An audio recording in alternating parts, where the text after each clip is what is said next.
జై శ్రీరామమ్మ. నా పేరు బచ్చల సుబ్బారెడ్డి, సౌడదుబ్బల గ్రామం మాది. పోలవరం జిల్లాకు నేను కార్యకర్తగా పనిచేస్తున్నాను.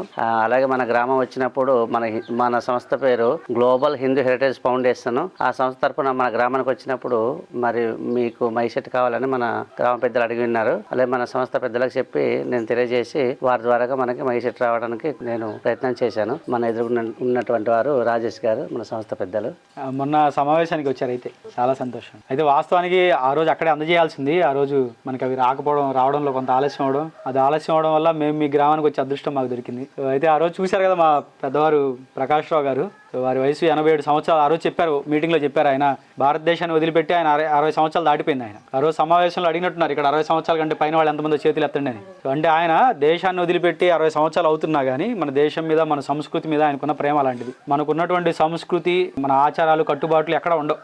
ఒక సంస్కృతి విలువలు అనేది మనకు, అంటే దేవాలయాల కేంద్రంగా మనం చేసే అన్నదానాలు కానీ, ఏ సంస్కృతిలో ఏ దేశంలో ఎవరు ఏం పెట్టరు, కానీ ఇక్కడికి వచ్చి ఏ ఇంటి ముందుకు వచ్చి అమ్మ ఆకలి అంటే అన్నం పెట్టని తల్లి ఎవరు ఉండరు, అవునా కదా? అలాంటి గొప్ప సంస్కృతి మనది. కానీ మన సంస్కృతి సాంప్రదాయాలు నిలబడుతున్నాయంటే కారణం ఇలాంటి ప్రాంతాలే ప్రధానంగా. కాబట్టి మనం ఈ ప్రాంతాల నుంచి మన ధర్మాన్ని ఎప్పుడూ పోగొట్టుకోకూడదు. చక్కగా అంటే ఈ లోపలికి మనల్ని పాడు చేయడానికి చాలామంది వస్తుంటారు, మన మనసుని కలుషితం చేయడానికి చాలామంది వస్తుంటారు, ఏదేదో చెప్తుంటారు. కానీ మన ధర్మంలో ఉన్న గొప్పతనం ఏంటంటే మనం ప్రకృతిని చక్కగా భగవంతుడి రూపంలో పూజిస్తాం. అంటే మనం నమ్మేది ఏంటంటే ప్రతి అణువులో భగవంతుడు అని మనం నమ్ముతాము. కాబట్టి ఎట్లాగో ఇందాక చెప్తున్నట్టుగా పెద్దలు ఇక్కడ రామాలయం ఉంది కాబట్టి మనకు ఈ రామాలయ కేంద్రంగా చక్కగా మంచి కార్యక్రమాలు నిర్వహించుకోండి. ఇందాక సుబ్బారెడ్డి గారు కూడా చెప్పారు, మన సంస్థ ద్వారా చాలా కార్యక్రమాలు మనం చేస్తాము. బాల సంస్కార కేంద్రాలు అంటే చిన్నపిల్లలకి ట్యూషన్ సెంటర్స్ అవ్వచ్చు. అలాగే పెద్దలు ఇక్కడ దేవాలయ కేంద్రంగా భజన జరుగుతుందమ్మా, ఇక్కడ జరుగుతుందా? భజన వాయిద్యాలు ఉన్నాయా?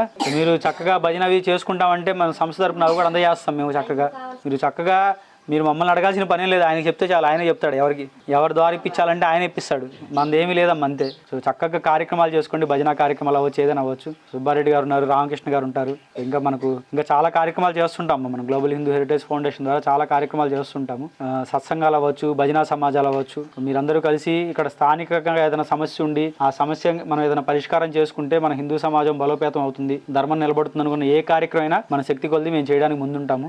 మత మార్పిడి అనేది అంటురోగం లాంటిది. అది అంటురోగం ఎక్కడైతే మొదలైందో అక్కడ మందు రాసేసి అక్కడితో ఆపేస్తేనే తాగుతుంది, కానీ అది ఒక్కొక్క బాగా సమాజాన్ని కబలించి వస్తుంది. సో చక్కగా మీకు ఇందాక అమ్మ చెప్పినట్లుగా మనకు భజన సామాన్లు అవన్నీ కూడా సుబ్బారెడ్డి గారు త్వరలో చూసి ఏర్పాటు చేస్తారు. చక్కగా మీరు భజనలు మీరు ఏం చేసుకుంటా అంటే ధార్మికంగా మేము దానికి మా శక్తి కొలది మేము అండదండగా నిలబడతాము తప్పకుండా.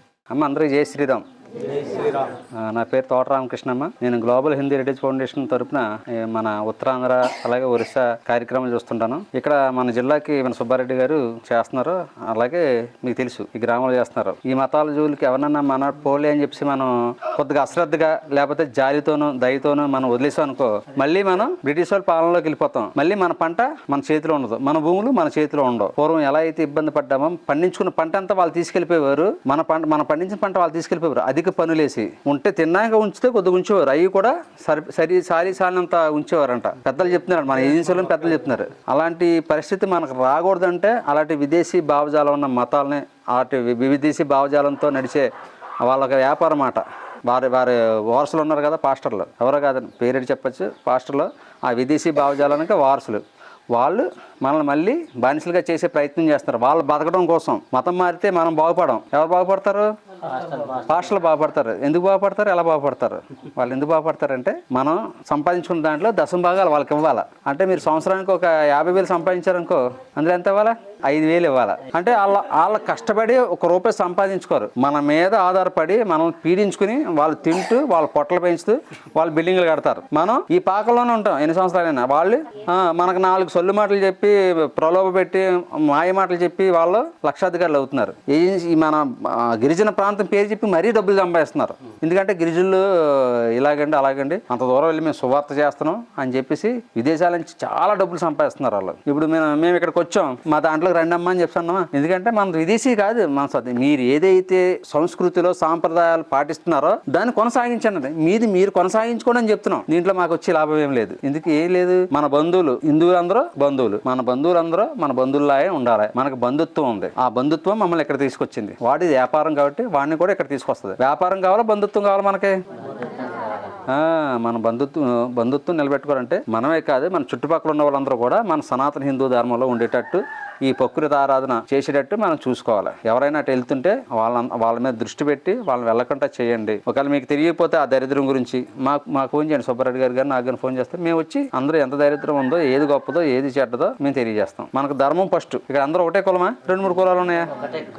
ఒకటే కులం. సంతోషం. మీరందరూ ఒకటే కులం కాబట్టి ఒకే ధర్మంలో ఉండేటట్టు చూడండి. ఎవరు కూడా మతం మారకుండా మీరు ప్రయత్నం చేయండి. మారేవాడికి మీరు అవగాహన కల్పించి అటు మారకుండా చేయండి. సరేనమ్మా?